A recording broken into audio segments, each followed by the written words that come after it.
My family has a farm up northeast Colorado, so we have horses and cattle and crops and all that kind of stuff. So my grandfather started that a long, long time ago. My grandmother got very ill, and so we decided to keep her with my mother. So I went there to stay with her and my grandmother to watch my grandmother all the time, and it got really hard just watching somebody you care about deteriorate so much so fast.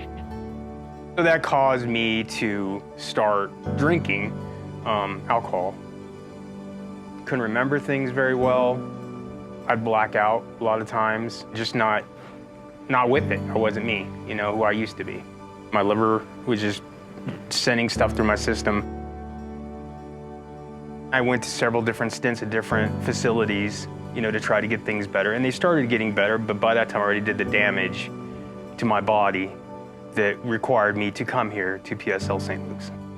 I was on the list, you know, to get a liver transplant.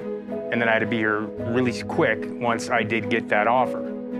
I knew that I probably wouldn't make it if I didn't have it. I wanted to live for my family and everybody else. I got the text saying that I needed to get here within an hour. I was scared, but I did it.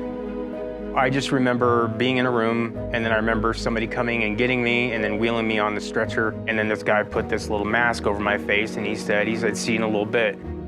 I woke up in some room with all these IV things and all this stuff, and I didn't know where I was at first, but then I came to, and it was a wonderful experience.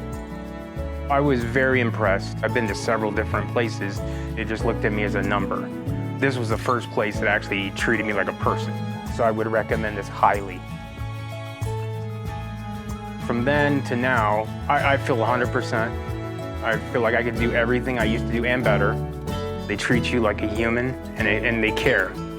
They do care.